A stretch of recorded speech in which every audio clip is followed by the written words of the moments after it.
What, you mean a string of nonsensical emojis? Fire, sword, donut, spaceman, clock, dancing lady, flashlight, thumbs up. How am I supposed to know what that means? I ignited the flaming sword, used it to cut a hole in space and time. Mum's light flooded through it, then it closed up behind her. All good. Oswald, my friend! Bruce Wayne, what a lovely surprise. You certainly are getting out quite a lot these days, aren't you? The way I see it, everyone else in this town is having fun. Why shouldn't I? I agree. You and your insanely large bank account are more than welcome here. We're gonna need your shrink ray, Ray. I'm not particularly fond of that name.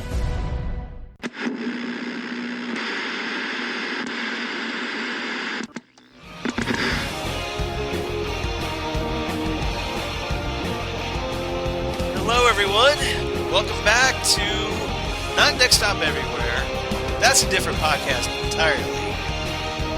But welcome back to the Phantom Zone, everyone. Doing things a little differently once again for episode 123 for the week ending November 25th, 2017. Because, as you might guess from my intro, joining us once again is my favorite partner in time on Next Stop Everywhere, and increasingly a regular on this podcast, Jesse Jackson. Welcome back, Jesse. Thank you, Charles. Always a joy to head to the Fandom Zone. Got my little round projector, and I push the little buttons, and I'm visiting. Kind of appropriate because one of the shows we're talking about featured Mon-El, one of the most famous members of the Phantom Zone. Well played, sir. Thank you. Yes, well played. Because, if you're an old school DC Comics fan like Jesse and myself, you remember that back in the day, Superboy put Mon-El in the Phantom Zone because of his lead poisoning illness, that his Daxamite physiology made him vulnerable to lead. So apparently there was no cure, so he put him in the Phantom Zone. Turned out, though, that it took 1,000 years for a cure to be developed by Brainiac 5 of the Legion of Superheroes. Yes. So Mon-El was brought out in the 30th century, now the 31st century, in the current continuity. And as a result, Mon-El ended up joining the Legion of Superheroes. So yes, he did. Which is why here in Supergirl, they're teasing the Legion more and more, and we'll get into that. Absolutely. Did they ever explain why in this Supergirl continuity his last name is L? No. They just said, his last name is L. And it's just, it's complete, the whole Lar-Gand thing, because Mon-El's real name in the comics is Lar-Gand. Right. But that's all, apparently in this continuity doesn't exist. Yeah. And obviously there's another major deviation from the comics in this episode of Supergirl that we're going to talk about. Okay. So I think you probably know what I'm talking about. I look forward to talking to it. Yes. By a certain new wife of Mon-El's. Yes. Absolutely. A rather unexpected and shockingly so if you're an old school Legion fan again, like Jesse and I. Yes. All right. So in addition to Supergirl, obviously we're going to talk about. We're going to do an abbreviated Phantom Zone this week. We're also going to talk about the other 3 CW DC Comics shows. So we're going to talk about Legends of Tomorrow, we're going to talk about The Flash, and we're going to talk about Arrow in addition to Supergirl. And as we kind of sort of build up to the Crisis on Earth X crossover, which both Jesse and I watched these past couple nights and thoroughly enjoyed. Spoilers in advance for next episode. Yeah, I do feel like, and Charles they're going to see if they can get me back on because we spent about 5 minutes before we hit record actually talking about the crossover. But that is, we have to. There were a lot of cool things in that crossover. There were a lot of cool things in there, and so we've got to take care of this first. This isn't Next Stop Everywhere where we can be timey-wimey. Yeah, exactly. This is the Phantom Zone. Yeah, we have to pretend that it hasn't happened yet. Yeah, just kind of everybody. I know all of you have probably watched the crossover as well. If not, you should have because it was awesome. Yeah. So hopefully you at least DVR'd it or something. Right. But so for the moment, let's just kind of put it set it aside. We won't, we'll just kind of table it for now until episode 124, when hopefully Karen will be back. For those who are wondering where Karen is this time, she's got some moving. She's moving to Atlanta, home of Walking Dead country. So as a result, she has realized that, of course, she has way too much stuff, and it's taking her a while to sort through with all her storage locker and garage and whatnot. So in the process of getting ready for that move, she's become rather overloaded, according to her. And as a result, could use the week off. So yeah, I'm really excited, hoping that I will, if I make it to Dragon Con next fall, that she will be there and I'll get to talk to her in person. Well, she pitched the idea to me about Dragon Con while we're talking about the subject that, hey, if you're going to be at Dragon Con, Jesse, and she's going to be at Dragon Con, maybe I need to figure out a way to get down to Dragon Con so I can see both of you. Yeah, and we could do some and finally meet Karen in person, because Yes. I've never done that. So that would be I haven't either. So that'd be awesome. Oh, even better. Yeah. So absolutely. and then of course I would bring my lovely wife Lori, so she could meet you. So absolutely. Both of us, Jesse, we need to work on Lori, and we need to kind of make this happen. So yes, absolutely. So I'm gonna need you to be my conspirator in this a little bit. I will be glad to do that. I will talk to my lovely daughter, Lori. There you go. Yes. There you go. Well, cool. Then just go, hey, look, I got into K9 for you. Yeah. So how about coming down to Dragon Con? Mm-hmm. So I did have, before we went to the 4 CW shows we're going to talk about, are you enjoying the latest season of The Walking Dead? I am. I am. I know we weren't going to cover that for the sake of time, but it's unfortunately it's like a lot of recent Walking Dead seasons where you have one really great episode followed by an episode or two, and then you have a really great episode again. So it's this kind of roller coaster. It's not a constant, solid season. The thing that's bothering me, and I think if you were binging, it would be easier. It's all the kind of flashbacks and kind of not the linear storytelling. Right. Is, I think, personally to me, is hurting the story a little bit versus, if they had just said, okay, let's start at point A and go to point Z, and because it was a little bit confusing on something. So just was curious. Yeah, I think showrunner Scott M. Gimple is kind of falling into the Lost trap. If you ever remember the TV series Lost. Yes, absolutely. Where they just kind of got bogged down in so many flashbacks for a while there, and it kind of impacted the show. And Arrow as well, because Arrow certainly loves its flashbacks. Yes, I agree. Little too much. I agree. And without actually moving the story forward. So yeah, it's a little problematic at times. And I think there are some fans, now that the show's Walking Dead is in its 8th season, I think they would like to kind of hey, let's get things rolling here. This is kind of where we need to kind of really hit the stride and hit it hard. So I agree. I'm just wondering if, because of budgetary reasons, if they have to do these filler episodes. Okay. So just an aside. So we'll hopefully talk about more about The Walking Dead when we get to our regular schedule with episode 124 with Karen. So all right. But for now, so we're going to talk about CW shows. So let's dive right in. Let's talk about Supergirl, episode 7 of the 3rd season, Wake Up. Written by Gabriel Lanis and Anna Muskie Goldwyn. Directed by Chad Lowe. Yes, that Chad Lowe, as in brother of Rob Lowe. Yes. So that was interesting, I thought.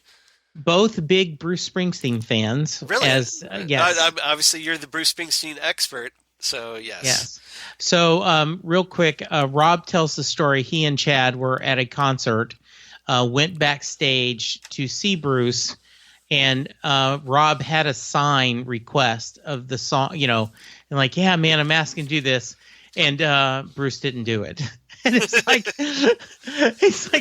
I even got backstage and threw it out there, and he didn't record it. So he didn't do that song. So yes, I always love seeing people that were actors during, the 70s and 80s, and now seeing them, like Tony Dow did from Leave It to Beaver, did a lot of directing. Yeah, he did. Yes, he did. Yeah, I think in Babylon 5, right? I think that sounds right. It's something, yeah. I know it's something that I was into at the time. Yeah, but Babylon 5 sounds pretty right. Yeah, yeah, and so I did see that name, and I kind of smiled.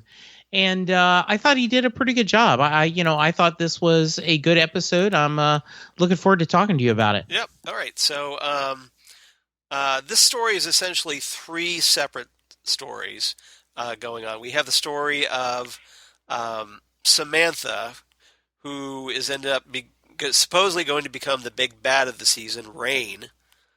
They've been kind of teasing her all along this season. Portraying her as actually a nice person, but as we get some revelations in this episode that she's obviously going to succumb to the supervillain side of the DC universe. And then we also have the return of Mon-El, and as a second story. And then we also have, for a smaller third story, we have John Jones and his father, Mirren, and how Mirren is adjusting to life on Earth. So with that, let's talk about the first story. Let's talk about Samantha. And really quickly, we had Samantha is starting to kind of figure out that she has superpowers, and there's a scene early on where she's looking at a pot of boiling water on the stove in the kitchen, and she sticks her hand right into it. No hesitation, interestingly. And, yeah, I thought that was interesting. And so of course, luckily for her, she actually wasn't vulnerable, so it didn't affect her. But can you imagine if that had gone horribly wrong, and that her powers weren't working at the time, and I've burned my hand with 30-degree burns. Yeah, the only thing I could think is, as she was putting her hand closer, she could tell that the temperature wasn't bothering her, and that's why she did it. Oh, okay. So you think it was enough of a slow immersion that she could sense it? Yeah.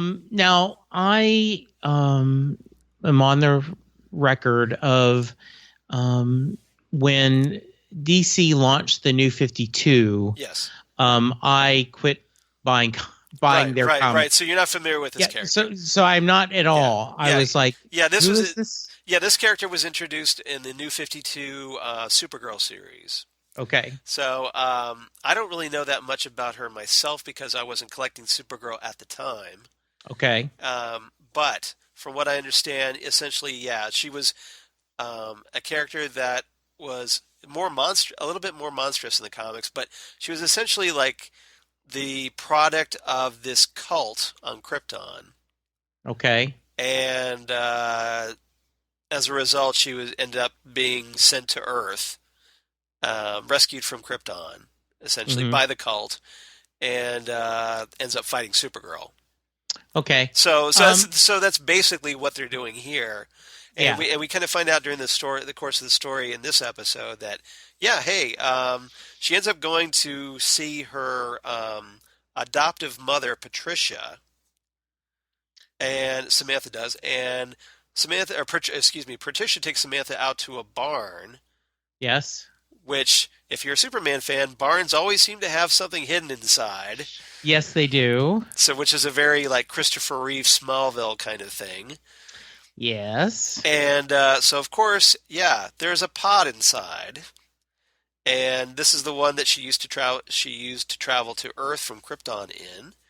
And Patricia tells Sam that, hey, like, I didn't adopt you. I just found you, crash landed in that pod.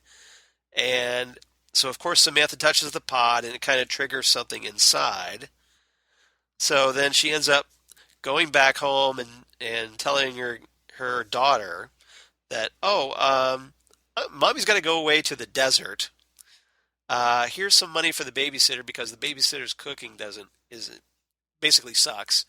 Right. And so she goes out to the desert. Her car overheats, and she's kind of like wandering around until there's like what is it here that she's trying to find help or something, and then all of a sudden there's like the ground starts shaking underneath, and then rocks start protruding from the ground in a very similar fashion to a certain Christopher Reeve Superman movie. Yeah, I totally agree. I went, hey, wait a minute, that looks like a Fortress of Solitude from the movie. Right. Did want to give a wonderful Betty Buckley. Yes. Played the kind of adopted mom. Eight is enough. That's where. I knew I recognized her from somewhere. Yes. Yeah, she was the mom on Eight is Enough. She is a a Broadway star. Was so that's pretty not as cool as the guy they got to do weddings in flashback next week, but still pretty nice role for someone. Believe it or not, I recognized him right off the bat. I will admit. See what I did there? Believe it or not. Yes, I not. I will say that I did not have the chance because I was watching a little bit, behind. And so I immediately was watching because of your tweet. Oh, did I spoil it for you? No, it didn't spoil me. I mean, and it was so great. But anyway, we promised we wouldn't talk about the crossover. You see what happened there? Yes, indeed. All right. So, it's very easy. So apologies, everybody. We kind of we digress. So, I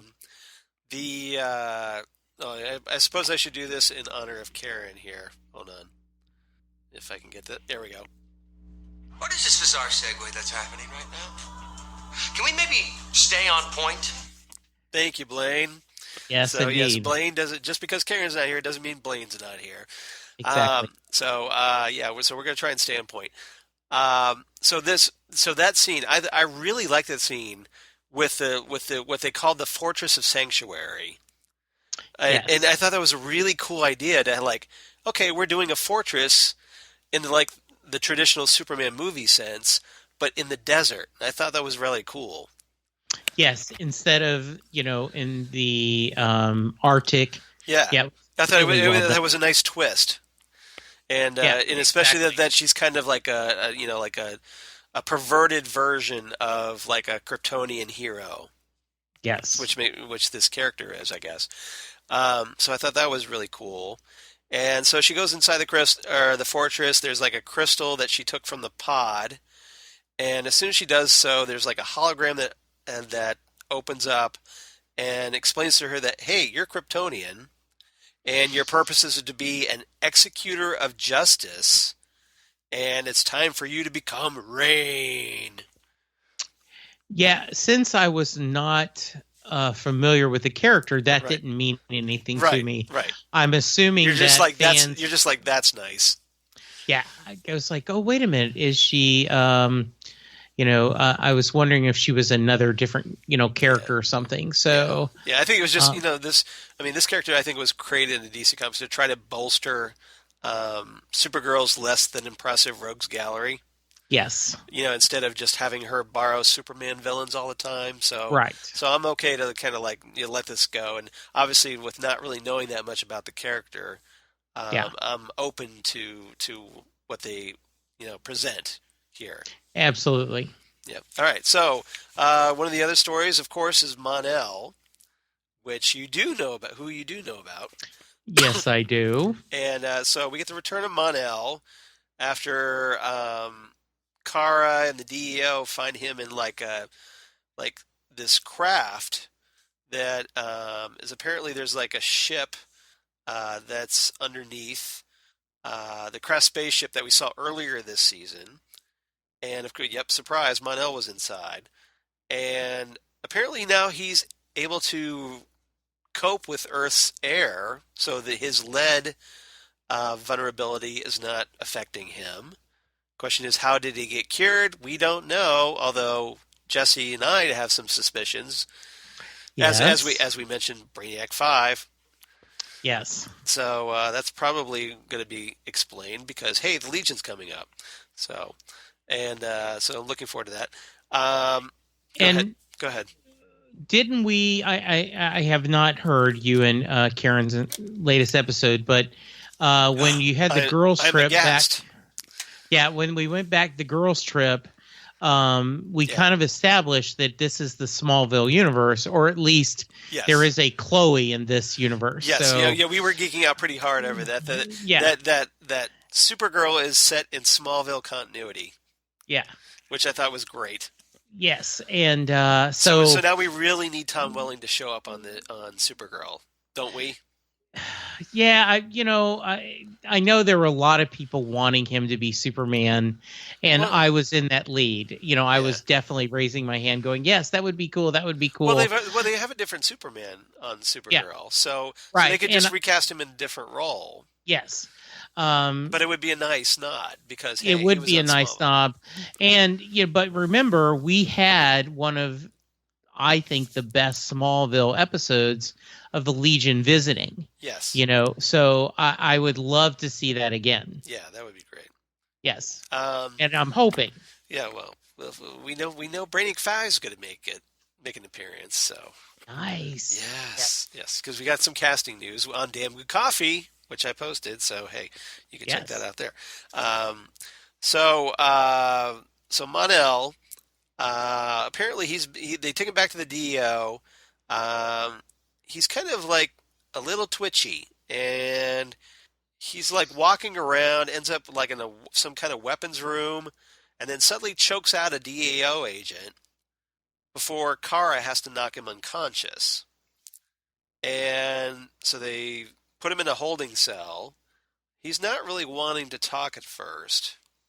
And then I guess that Wynn then shows up and tries to talk to him because they were buds. And Mon-El asks for Wynn's help to get him back to the ship, saying that Kara and other people will get hurt if he's not taken back to the ship. And then Kara walks in, finds, oh, guess what? Mon-El's gone. Yeah. So they go back to the ship, and they basically, Kara shows up. Kara and Mon-El get into a fight, and at that point, Mon-El reveals that, oh, hey, you thought I was gone for 7 months? Well, actually, it was 7 years. So Mon-El's been gone for quite some time, and has obviously been changed by his experience. And so at this point, we find out that he was sucked into a wormhole like a lot of us suspected, and ended up in the 31st century. Where, of course... Dun, dun, dun. Dun, dun, dun. Hey, isn't there a Legion of Superheroes in the 31st century? Why, I think there is. Yes, there is. And so that right there is already hinting at some Legion activity. There's some other pods in the ship that start failing, and one of the pods, there's a woman inside that starts drowning in the pod. So Kara breaks the glass, rescues the woman, and the woman's brought out, and Mon-El refers to her as Imra. Now, if you're a Legion of Superheroes fan, again, who does Imra sound like to you, Jesse? To Saturn Girl? Yes. Not Shadow Lass? Yes. Because Shadow Lass is Mon-El's love in the comics. Yes.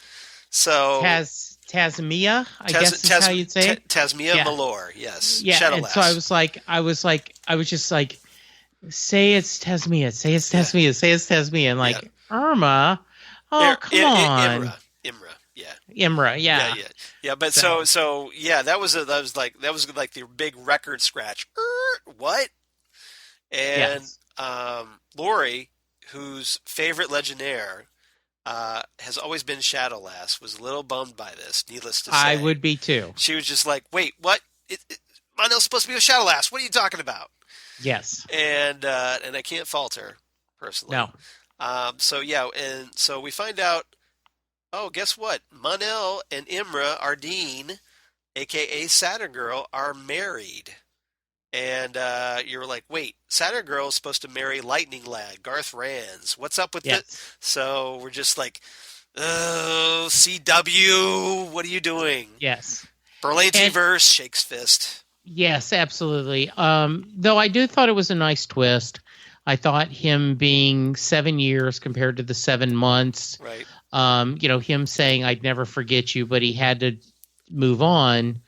I thought that was all a nice twist and a good storytelling because of the different times. Kara is just slowly getting over him. Yes. And then to have him back, be all excited, and then go, oh, wait. Yeah. His heart belongs to another. Yeah, essentially it's this. Yeah. Absolutely. Thanks for playing. Here's a copy of our home game, Cara. Nice. So, you thought you were going to get the nice, happy reunion and everything's going to be all hunky-dory. Nope. Not today. Exactly. Not today. So, now we don't get to see much of Saturn Girl in this episode. No. Presumably they're kind of saving her more for the Legion coming up. Yes. But, excuse me.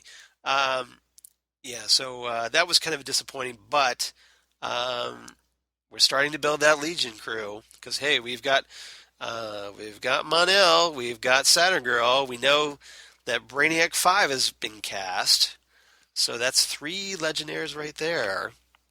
Yes. Maybe a 4th has already appeared on another episode of Supergirl because, well, hey, if you watch the Crisis on Earth X crossover, and I know we weren't going to talk about this, but since we're talking about the Legion, they did kind of tease a possible Legionnaire by the name of XS, who is the granddaughter of Barry Allen and Iris Allen. Yes, we're not. But I did think that I was like, we'll talk about it really quickly. But are they trying to? Because the way she was looking at him and the way she was excited, I was wondering, like, okay, is this? Well, and they're not going to pay it off, but are they just saying maybe we want to wink, wink? For those of you who know, this could be an ancestor of Barry and Iris's, or descendant. Yeah. And so it's either XS or it's Barry and Iris's daughter, Dawn Allen, one of the Tornado twins. Yeah, which is certainly possible. I would like to see XS, if only because she's a Legionnaire. So that would mean, well, hey, maybe. That when she would be part of the Legion group on Supergirl, and which is maybe why they introduced her on Supergirl portion of Crisis on Earth X. Yes, okay, that makes sense. So we'll see. I don't know if we're going to see that character who was never identified on the show, but maybe XS. So we'll see. So just kind of something to kind of keep in your back of your mind for now, everybody. Okay. So And if nothing else, I was geeking hard at the idea, just the idea. I don't even know if it is XS, but I just would really love it to be XS. Yes, that would be awesome. That would be great. All right. So, and then the third story real quick is just Jean and Mirren. Mirren's trying to adjust to life on Earth, but apparently he's not doing too well because Jean is too busy being DEO guy and hasn't really helped Mirren adjust to life on Earth. So, like, there's, like, one scene where, like, John I think was it Alex's urging takes Mirren out and for like a walk or something, and just to kind of get him out to see a little bit of Earth. And they kind of get into it a little bit. Mirren calls Jean out for like constantly looking at his phone. Yes. And I guess Jean goes back later and thinks about it and realizes, okay, maybe you're right.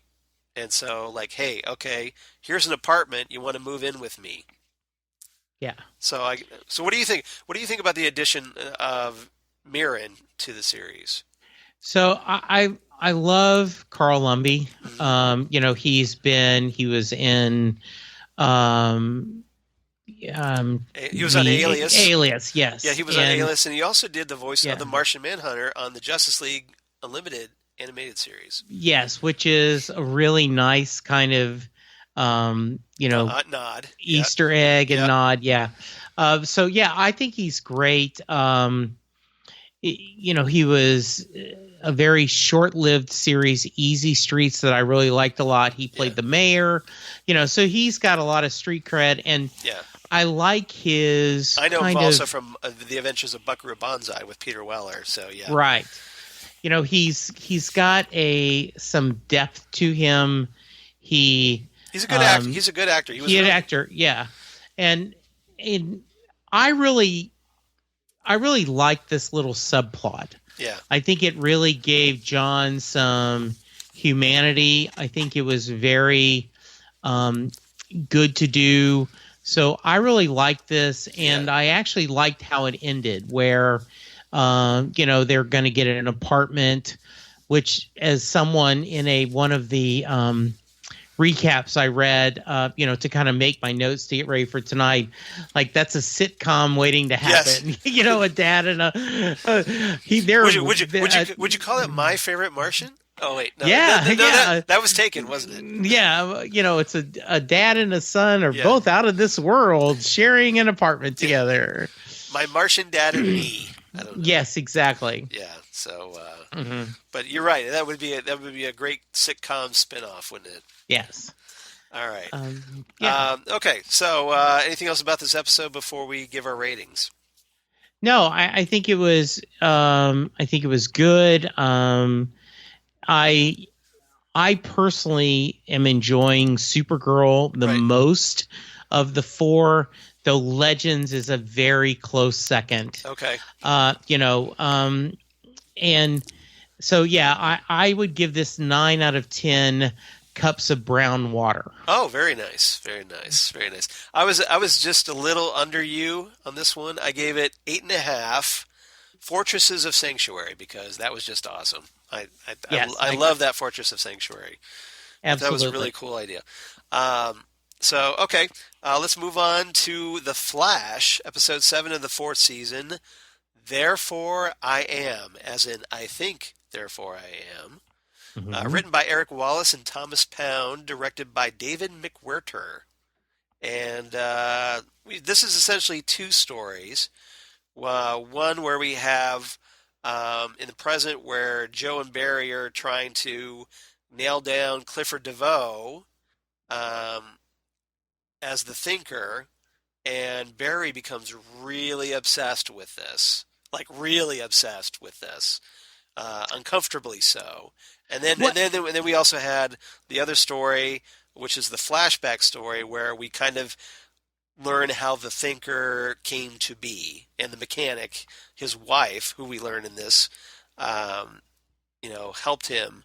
And the bond that these 2 characters share. So I want to get your take on this. This is a show. This episode used the flashbacks in a very good way. Right. So I really liked seeing the reason why the Clifford, the Thinker is in. It looks like a New Gods chair. Right. Yeah, kind of like Metron of the New Gods if you're a comics fan. Yes. I thought so too. But the Mobius chair. Yeah. Yeah. My only issue, and I'm hoping you can, as you often do, in our other podcast, Next Stop Everywhere. Free plug. Yeah, to explain why you think Barry is so obsessed. Because I think Barry's smarter than this. He should be smarter than this. Let's just put it that way. Don't quite understand where they were going with this.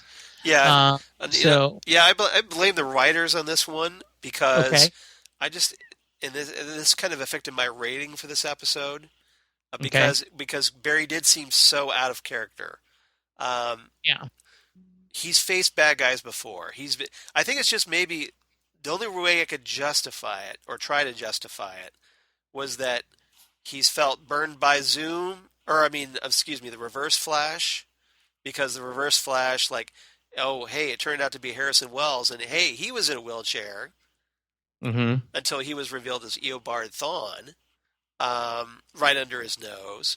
And then we had Zoom, who was posing as Jay Garrick until he revealed himself to be Zoom. Yeah. And then we had so he's already two villains right there. And then we had last season we had Savitar, who was essentially future Barry. Yes. And so maybe it's just that Barry feels the need that he has to get out in front of this one for once. Maybe he's tired of being caught off guard. Plus, you remember he also had some kind of warning about DeVoe from future Barry.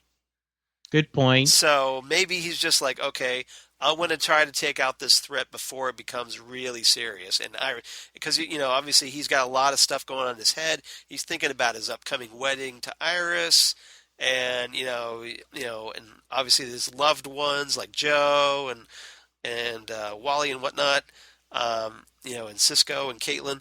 But yeah, I think he's just trying to be a little too proactive, and the writers, I think, just took that way too far. To the point where Barry is just becoming like, why are you doing this? Yeah, and even the uncomfortableness of the captain suspending him and all this stuff. And well, I don't and I don't blame that, because hey, there was a formal complaint lodged. Yeah, and it's like, hey, Barry's stalking us, and there's no proof to incriminate the thinker or the mechanic. So I love the wife. I guess they called her the mechanic. Yeah. Because she's like the engineer. Right. She has engineering skills, and she helped create all the the chair and the whatnot, and not the initial thinking cap, because Clifford DeVoe created that, but I guess the machine that helps the thinker cope with his seizures and whatnot. Okay. So because she would show hey, I designed this for you, and so on and so on. Yeah. After we the flashback scenes. So I liked his backstory. I thought it worked. I thought the character, when he interacts with Barry and says, should I call you the Barry, or call you Barry, or should I call you the Flash? Right. And someone's so fast or very slow. Yeah, I thought he was a very menacing villain. I like the Thinker as that kind of hey, I know who you are, type of villain. And I enjoyed those scenes. It's just, it was just so frustrating to see Barry making such stupid, inexperienced steps. It's like, hey, you're in the show's 4th season. You should be smarter than this by now. Yeah, totally agree. And, especially the part where, Barry slows down enough to get himself caught on camera. It's like, what are you doing? Why aren't you wearing a mask of some kind? Yeah, why you're doing this? Sense. It made no sense. It's like, you're just asking for trouble, really. And that was very frustrating to me. So we essentially find out from the Thinker's origin was that he wanted to use Harrison Wells's. Obviously he didn't know that Harrison Wells was Eobard Thawne, but that particle accelerator. Essentially, he was trying to use it to power his thinking cap. in the hopes that this would boost his intellect, which it did, amazingly so. But there's a price, as it turns out, because his body starts failing him at that point, and it's almost like he essentially becomes Stephen Hawking, like this brilliant mind trapped in this body that's failing him to the point where he has to be in a wheelchair, and he's angry about being in the wheelchair and not being able to hold stuff, and he's having seizures, and his legs can't work, so he's getting more kind of. It's a great supervillain origin. Like, it's just like, okay, I'm bitter, I'm brilliant now, but I'm bitter because of what's happened to my body. And, I have to, okay, I guess I have to figure out a cure for this.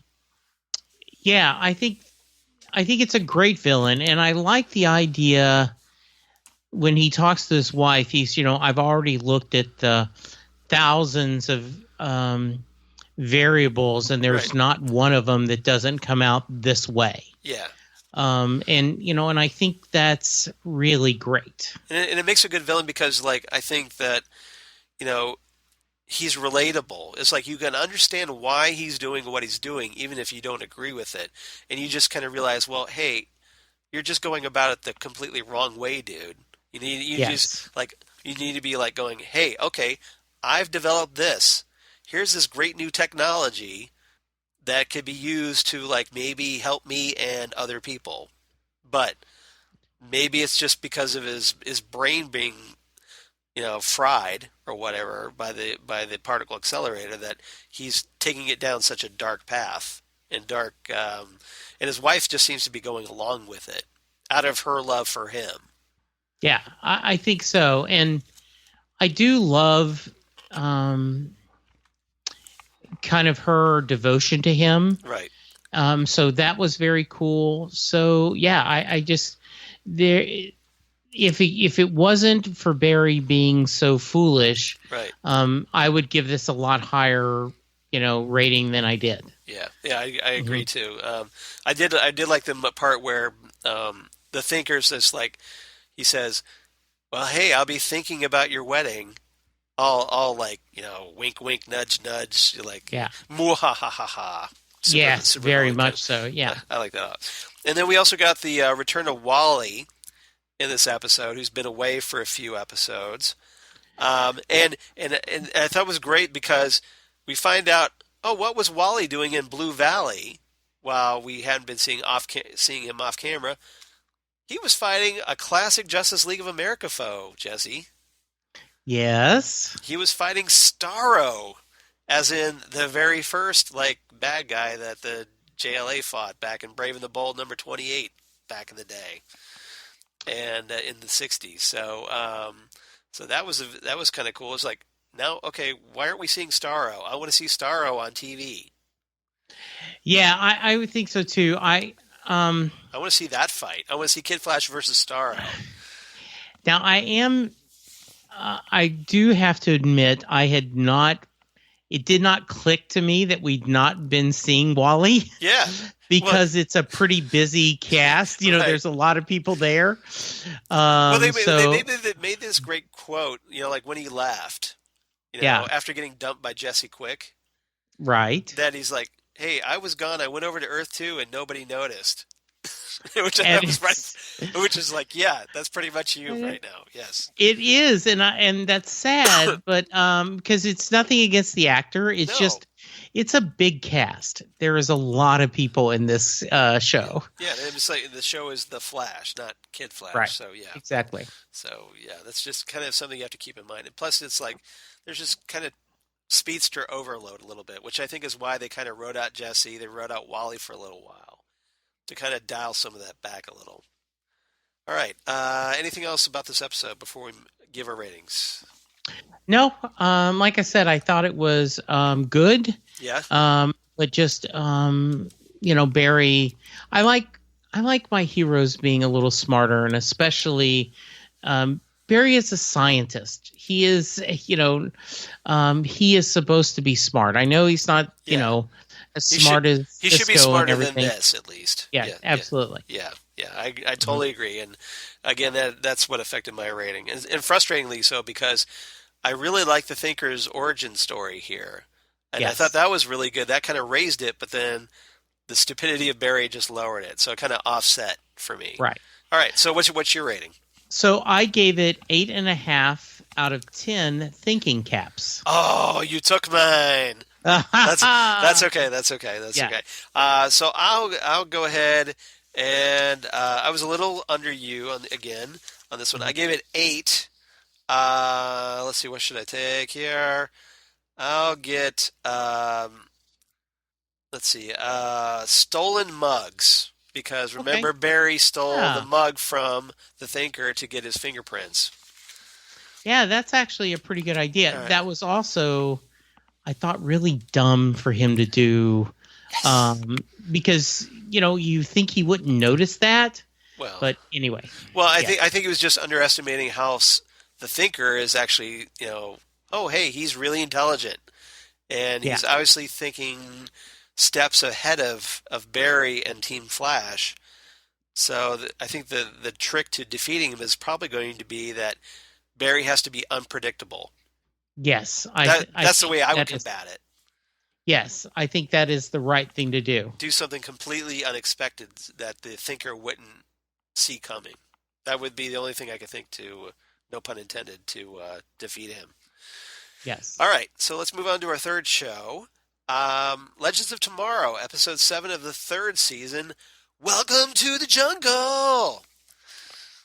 That was my really bad Axl Rose impression. That's very nice. Yes. And written by Ray Utarnichit and Tyron B. Carter, directed by Marzi Almus. And this was we got a couple stories here. We've got more with Jackson Stein and Professor Stein talking about separating Firestorm, which after watching Crisis on Earth X, we're like, oh. So too bad. Yeah. Yeah. So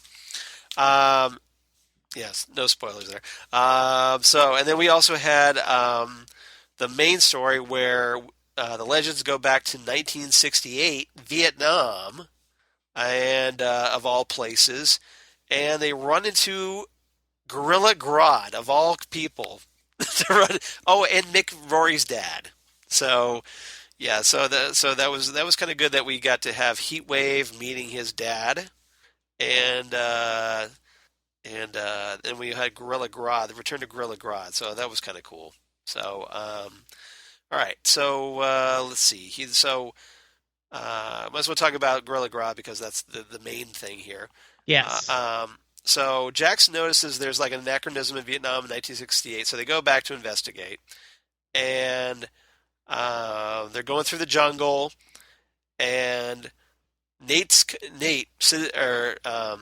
Citizen Steel is paired with Heatwave, Mick Rory, and Mick reveals that, oh hey, my dad served in Vietnam, and I really don't want to run into him. And Nate, understandably, is like, dude, it's Vietnam. It's a big place. Chances are we're not going to run into him.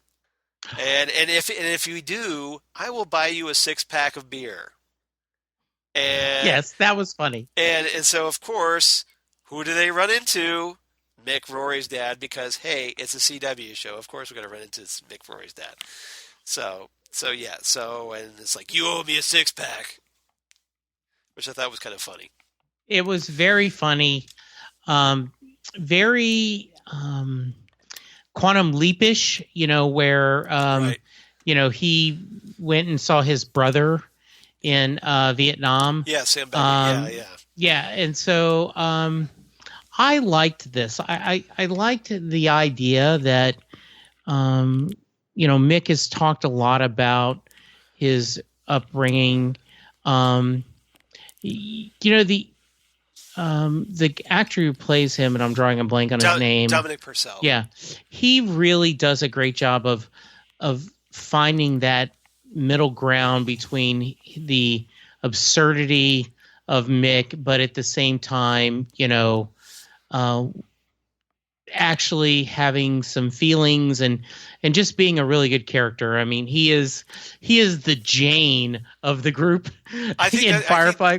I think that's a great comparison because, just like Jane on Firefly, Nick Rory is the character you can't really trust all the time, and he's Right. kind of looking out for himself a little bit, but generally he does the right thing. Generally he's helpful. It's just every so often you kind of want to punch him in the face. Yes, absolutely. So yeah, and but yeah, ever since because of Captain Cold being killed off on the show, that Yeah. Nick has had more of the spotlight, and as a result, they've kind of like tried to do more with him because his character was essentially like a one-note character until Legends, I think. Yes. And I think for the most part they succeeded with developing his character. And here we get another development by getting to understand Mick with his father and kind of coming to terms a little bit about his feelings about his father, whether he wants to admit it or not here. Yeah, I absolutely. And it's always fun to have Grodd. Right. I mean, and I think even someone, once again, as I was telling you, I was going through recaps to kind of make notes, and and someone said, I know it must cost a lot of money to do the CGI, but the character is so much fun, they just keep doing it anyway. Right. So that was I think great. it's just there's this it's such a hit with fans. Yes. And so I think that's kind of why. And I like the fact that they're not trying to avoid using the character. Him or King Shark for that matter, because King Shark again turned up on Crisis on Earth X. We keep talking about that. But yes, he did. But I still want my Grodd versus King Shark fight. I want to see that so bad. I think that would be fantastic. Absolutely. Just a little side there. So we find out that Grodd's plan in all this is to kill President Lyndon Baines Johnson, and who apparently just landed in a nearby airfield. So I guess there's like Amaya, the grandmother of the modern day Vixen, essentially tries to approach Grodd and try to like say, look, I've got this Tantu totem.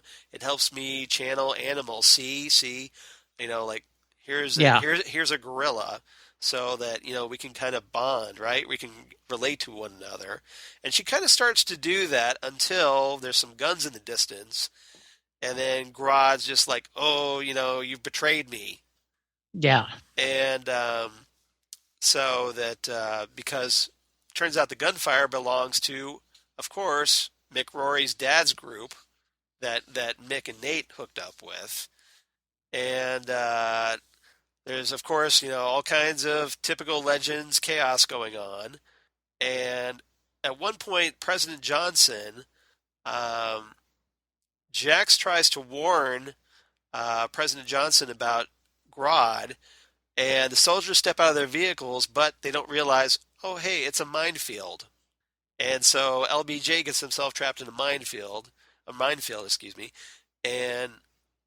Jax has to use his knowledge to kind of freeze the mine enough so that LBJ can get off of it and kind of get to safety. So we have Jax saving the life of President Johnson. So that was kind of cool. That is very cool. And he gets a reward. Yes, he does. So that was kind of nice. And Grodd turns back up later, though, takes control of Sarah, the White Canary, and she goes to attack Stein on the Wave Rider. But who saves the day?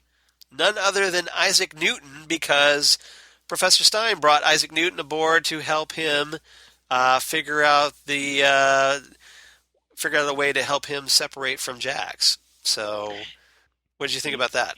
I loved that. I actually, Harrison Wells had a Council of the Wells, Right. in an episode, and so this is getting the greatest minds of all. Now, I am a little bit there is a little bit of a hand wave, like they wouldn't be going, what the hell? I'm in a spaceship, and what's going on? Yeah, they just kind of roll with it, like it's no big deal. Yeah. Now, I kind of wondered about that. Was that why didn't Stein get any modern minds? Like he always went like centuries ago. Right. All those geniuses. What about like Stephen Hawking or somebody in the modern era? At least Albert Einstein. And then just like like hey, or Bill Gates or somebody. You're like, come on, just try to just get somebody a little more technologically savvy. Or like, hey, it's a time machine. Why not go into the future, try to recruit some future scientists with even more advanced technology to help you figure this out? Yeah, very good point. That's just kind of like the writer in me going, it's kind of a story flaw there, guys. Yes. Like, why is he limiting himself to like centuries-old science? I guess. Yes, absolutely. So that's just that. So Grodd ends up, like, through a series of events, he's climbing on top of the Wave Rider, gets knocked off because the American Army launches an air attack and sends him falling into a napalm inferno. Yes. Which I thought was kind of cool. So, like, oh, is this it? Did we just kill off Grodd? Nope, we didn't. Because at the end of the episode, we find out that Grodd survived the fall after being transported away by Damien Dark. And Damien is trying to recruit Grodd for some purpose and offers him the use of time travel as an incentive. So we'll see how that plays out. So obviously we're going to see Grodd again in the near future. Or past. Take your pick. Absolutely. So I thought that was kind of cool. Yes. And there was kind of a great moment throughout this episode where Jax is kind of annoyed that I think it was like Madame Curie or somebody ate his pecan pie. Yes. From his mom or something, wasn't it? Right. And so we find out that he does get a reward for President Johnson, like you mentioned. For helping him get out of the minefield. Instead of a medal, though, LBJ gave him a top secret recipe for Lady Bird Johnson's famous pecan pie. Yes. And so, interestingly enough, I guess Jax has a very important recipe. So, thanks, LBJ. Yes. Absolutely. So, there you go. Yeah, this was good. I think Mick meeting Dick was the highlight of the show for me. I mean, I like this giving Mick a little more depth, right? And a story of more than just drinking beer and belching, right? I thought there was a little depth to that. There's a little bit of darkness too, because Mick talks about how he torched his parents.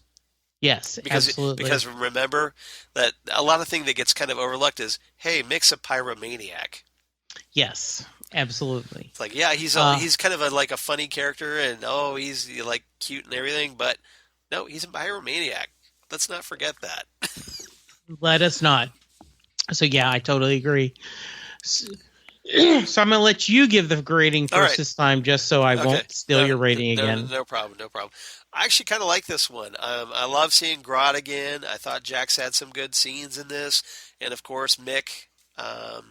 With his father was fun, although his father's attempt to the actor's attempt to kind of recreate Dominic Purcell's gruff, like I'm McGruff the crime dog voice. That kind of got a little old after a while for me, but otherwise I thought it was really great. I give it 8.5 slices of pecan pie. So yes, I was going to give it Ladybird pies. Oh, but instead I will go 8.5 out of 10 skillets to the head. Very nice, very nice. Yeah, so we're in sync on that one. That's good. Yes. All right. So last show. All right. Episode 7 of the Arrow's 6th season, Thanksgiving. So our Thanksgiving episode, written by Wendy Miracle and Speed Weed. That name, Speed Weed. Directed by Gordon Verheul. And this is kind of like, there's a lot going on in this episode, obviously. First and foremost, we get Oliver. We start off with Oliver and his son William working a food drive for Star City.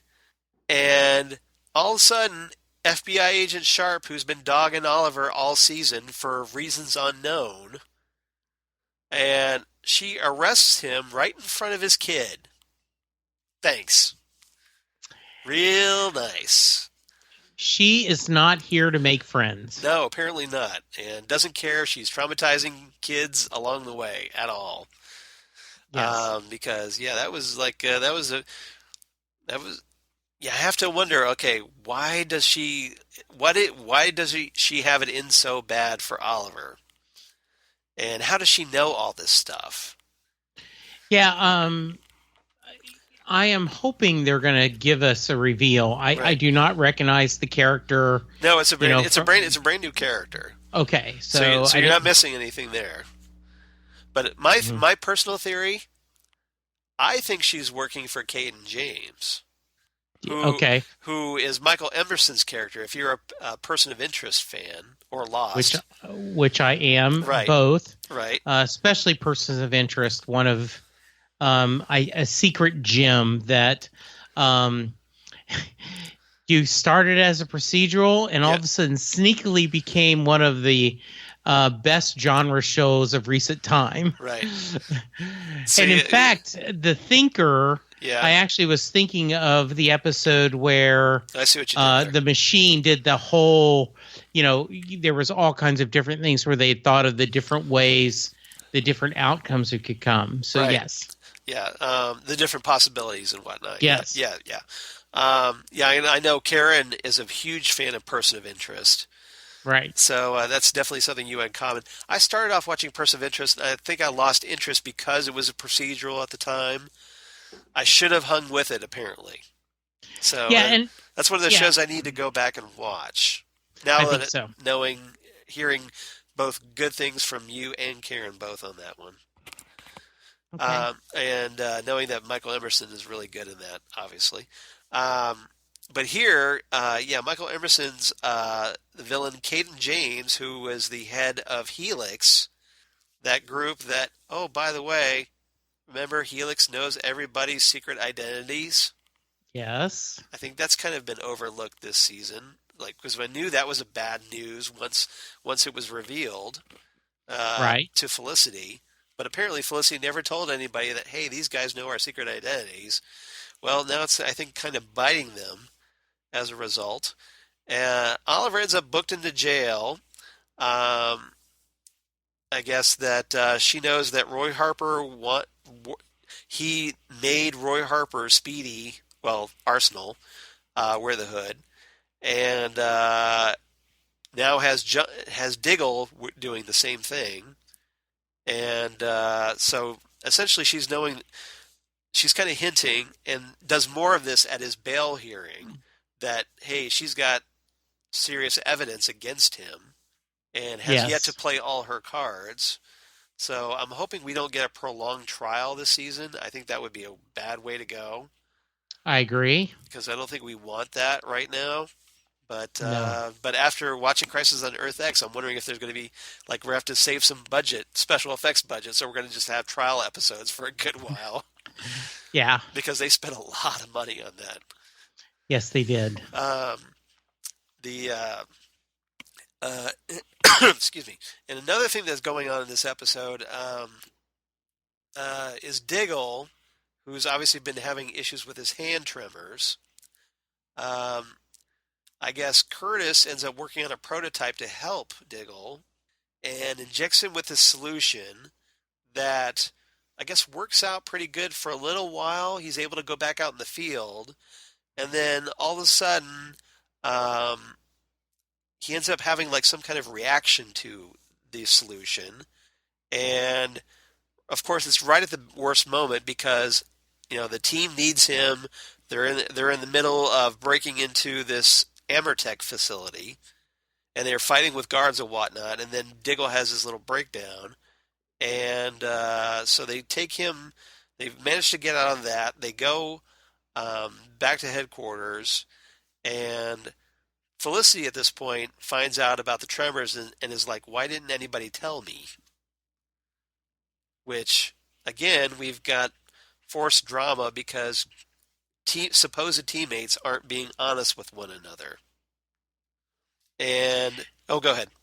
No, the only thing I'm gonna I understand a little bit of John not wanting to share. I mean, he's the tough, silent type, right? And not wanting to talk about his medical condition. I don't find it as much as sometimes when they're not telling any things. I actually buy this a little bit more. Now, I do agree with Felicity, and why couldn't you, and Curtis, why aren't you coming to us? If you think anyone can help you, we could do it. Right. So, yeah. Yeah, it's just they've gone through all these motions before. I mean, here we are at season 6. They keep talking about like, okay, I know keeping secrets from you is bad. I promise I will be honest with you from now on. And it never happens. All these characters. That's a good point. They it's just this never-ending cycle with these characters. Like Oliver lies to Felicity. Felicity lies to Oliver. Diggle lies to Felicity. Diggle lies to Black Canary. Whomever. And it's just back and forth. And of course, there's there's a little bit of resentment, and they talk it out, and everything's okay, and then it starts all over again. Yeah, and for that matter, I do agree with that. It's getting old. Yeah, and also once again, the crossover. Yeah. It's hard not to talk about it, is it? Well, because I won't get into it, but the Felicity and Oliver, interaction early in, right? You're like, really? So that's what I'm talking about. Yeah, I know what you're talking about. Yeah. So yes, absolutely. We won't get into that because obviously exactly. Some people may not have watched or whatever. All right. Cool. Okay, so I guess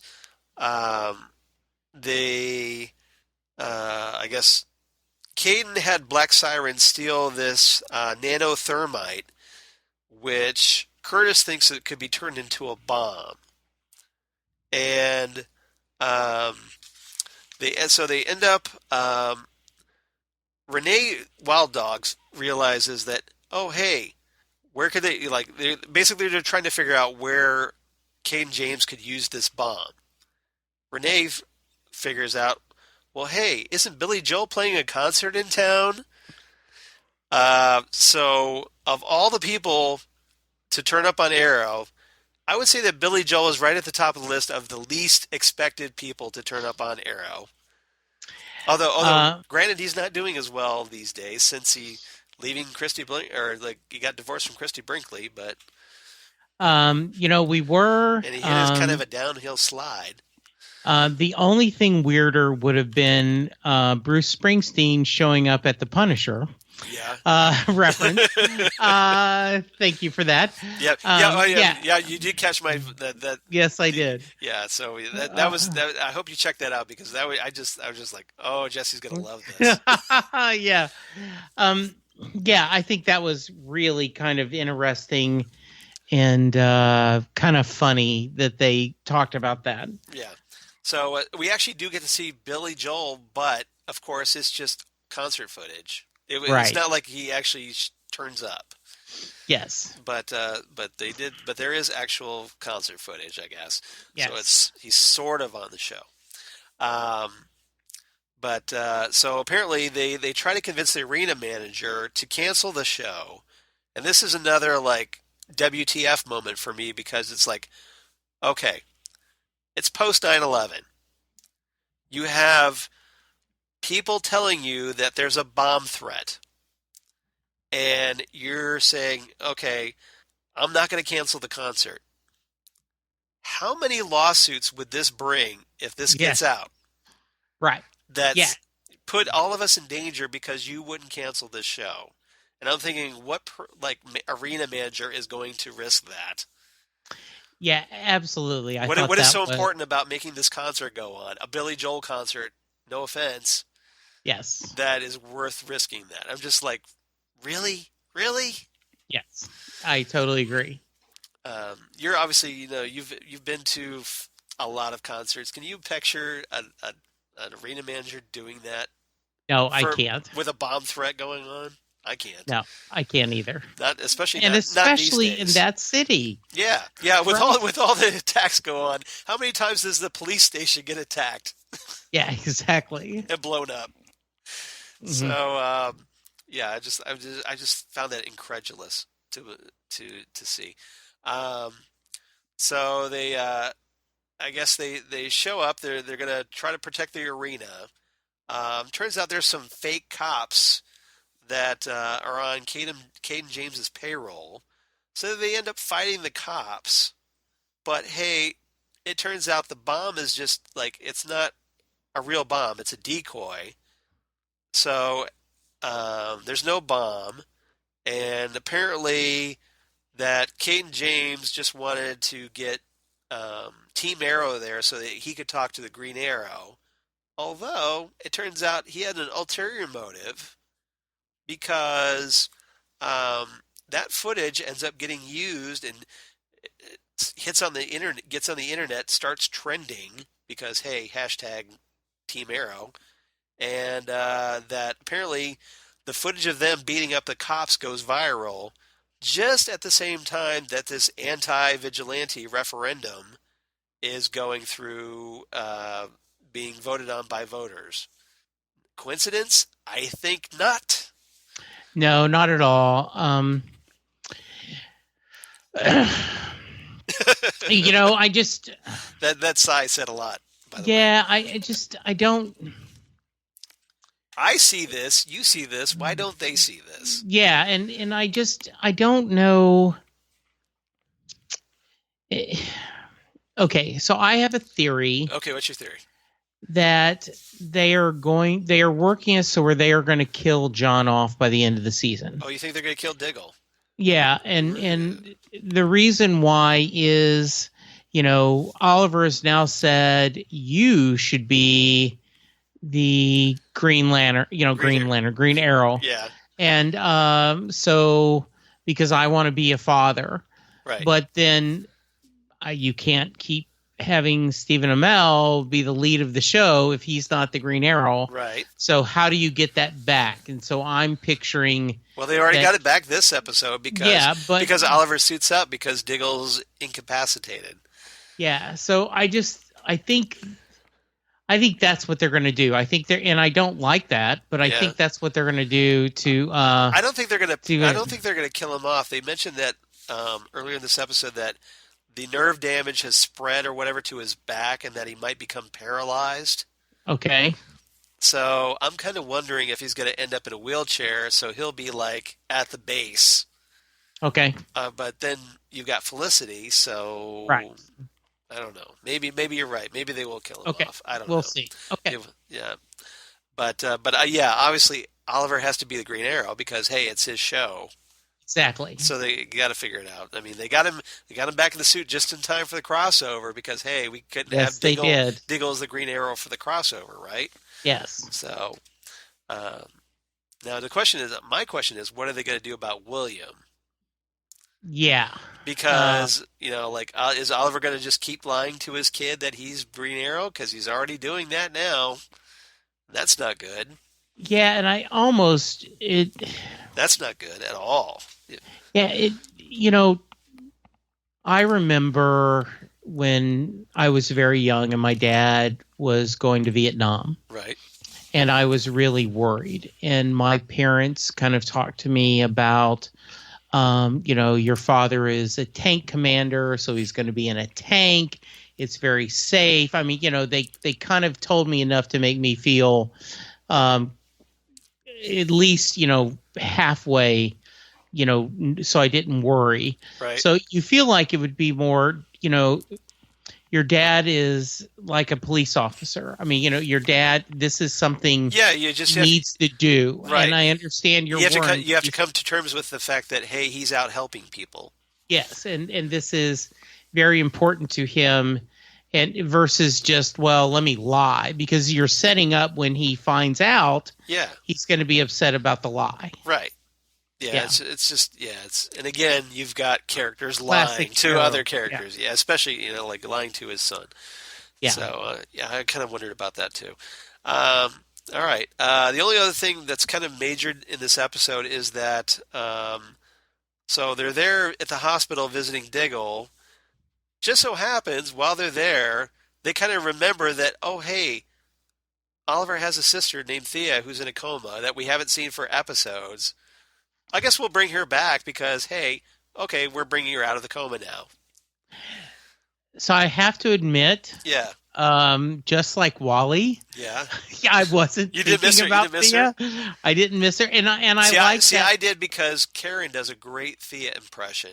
Okay. If you listen to our podcast, she does a hysterical Thea Queen impression. So I was like, okay, when's Thea come back? Because I want to hear Karen's impression. She just totally mocks her and nails her dead on.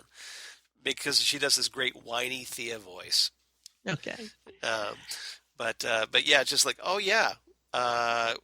remember Thea? Yeah. Okay, here she is. All right. Anything else about this episode? No. Like I said, I like your theory better than mine. I don't remember. Had Thea met William and they had a relationship? Because all of a sudden it's like, hey, Aunt Thea, Thanksgiving turkey. I think they were briefly introduced because remember Thea was there on the island. Good point. When William was there. Okay. So I think that they knew each other, but not. I mean, they weren't like, okay, Aunt Thea's going to take William out for ice cream, but they knew of each other. They were acquainted, I guess. Good. All right. What's your rating? 7.5 out of 10 Billy Joel concerts. Nice. All right. Or concert tickets. There you go. Yes. So I was a little more generous. I'm not sure why after talking this over with you, but what the hell. 8 out of 10 pulled fire alarms. Oh, nice. I like that. Because that's what the way they try to get the concert attendees out of the arena. And that trick never works. To quote right. Bullwinkle. Yeah, pretty much. But but you would think, I don't know. Yeah. Maybe this is it was an older crowd because it's Billy Joel concert, so maybe they were more responsible. It's not like I don't know. Yeah, I hear you. Who knows? You know what I'm talking about. All right. I totally do. Okay. All right. I'm glad you do because I don't. But all right. So that's it for this week. If you obviously, Charles, if someone wants, if someone wants to give us feedback on their feelings about Legion of Superheroes or what John's going to happen on Arrow or why Barry is being silly, how can they? I appreciate the save because it's like 9:00 at night when we're recording exactly this, or at least 9:00 my time. Right. All right, so if you want to reach us and give us your thoughts, please do so. You can reach us on the Twitter machine at FandomZoneCast, or you can email us. We'd love to hear from you at fandomzonecast@gmail.com, and otherwise you can please go to iTunes and rate and review us because we would definitely love that. And you could help people find us that way by reviewing and rating us. And also you can reach us on the Phantom Zone Podcast Facebook page. We could definitely use some likes there. Whatever if you're so inclined, please like us and also follow us on Twitter. We would definitely appreciate it. And Jesse, where might they reach you on the interwebs? So I am at Jesse Jackson DFW on Twitter. I do have a Facebook page, Jesse Jackson, Louisville, Texas. I am not the Jesse Jackson that was trending on Twitter. Thank you again, Charles. Yeah. I get it. You got to understand, like, anytime I see Jesse Jackson trending, I'm going to get a little nervous, but absolutely. glad it wasn't you. Yeah, you can hear Charles and I's entertaining banter. I hope it's entertaining. I hope we're entertaining. Especially since you just listened to this. Yes. Here. But... On Next Stop Everywhere, our Doctor Who podcast, we are currently going through a series of classic episodes, but we will be ready to discuss the Christmas special, and then we'll do more Classic Who and get ready for the new season. And more importantly, we have our 100th episode. Absolutely. That we're going to be recording probably Sunday, hopefully. Yes. Where we discuss an adventure in space and time. So 100 episodes of Next Stop Everywhere, y'all. Yes. Please check that out. We would love that if you guys crossed over to Next Stop Everywhere, and if you're not doing so already. And if you are, thank you very much for doing so. Absolutely. I also do a music podcast called Set Listing Bruce. It is a podcast about Bruce Springsteen, his music, and mostly his fans, where I interview other people that are fans of Bruce Springsteen and share their journey. Like Frank Hansel, the Punisher? Yes, exactly. I do. We just released an episode as we're recording this with my good friend Sarah Hickman, and we discussed David Cassidy. So we do talk other musicians. Who, of course, was the father of Katie Cassidy, who plays Black Siren now on Arrow. Yes, absolutely. So there is a tie-in. Yep. And by the way, when Tom Zoller, friend of the show, designer of the Next Stop Everywhere logo, yes, he was hosting a panel where he was interviewing her, and the only thing she asked is, "I would prefer you not ask about my dad." This was a couple of years ago, so. Okay. I think this was right when he was having some problems. Yeah. So anyway, he's had a very tragic road. Yes, and by the way, David Cassidy played the Mirror Master on the original Flash TV show in 1990, starring John Wesley Shipp. I did not know that. How awesome! Yeah, it's episode 19, Done with Mirrors. If you want to check it out. I will. That sounds absolutely wonderful. But I thought that was kind of cool that there's a connection to the Flash TV show through David Cassidy and his daughter Katie. Yeah, that is kind of nice. And so, Charles, how about you personally? How can they reach you? Me personally, you can reach me on the Twitter machine at Charles Skaggs, or on the Instagram at Charles Skaggs, Facebook, of course, Charles Skaggs. Or Google Plus for all you crazy kids on the Google Plus. Shout out to Karen. And there's this little blog of mine, my blog of geeky things. Damn good coffee and hot. Damn good coffee and hot, where I talk about all the shows that we talk about here on the Fandom Zone, and also Doctor Who, and that we talk about on Next Stop Everywhere. And all kinds of comics and sci-fi news. And obviously you're going to have thoughts on, Crisis on Earth X. And so please check me out there at Damn Good Coffee and Hot, where I have over 1 million page views. So yay for everybody that's checked out the blog so far. And please check that out. We'd definitely appreciate it. And there's also my other two podcasts that I do. Obviously, Next Stop Everywhere with Jesse, and Ghostwood, the Twin Peaks podcast that I do with Zan Sprouse, wife of comic book artist Chris Sprouse. We definitely appreciate you guys checking that out as well. That would be awesome. You guys are the best. So, Jesse, thank you very much for joining us here once again. I'm feeling like we should just make you a regular of the show. Well, that's very sweet. It's always... two podcasts keep me pretty busy. I'm sure they do. But you're always welcome to come here, and we definitely appreciate it. I know you got a lot going on, so And the question is, though, we need to figure out how we're going to do that third podcast. Yes, we will have to find time for do that. Yes, I totally agree. We keep talking about it. We need to start getting serious about it. Yes, we do. We'll do that soon. So cool. All right. Well, thank you again. We definitely appreciate the help.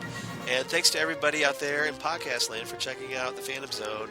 Please check out Set Listing Bruce and all of Jesse's other podcasts, because they're awesome and he's awesome. And you're so awesome. are you, Charles. Yes, thank you. Thanks, everybody, for listening, and we'll talk to you next time right here on the Phantom Zone podcast. Bye, everyone.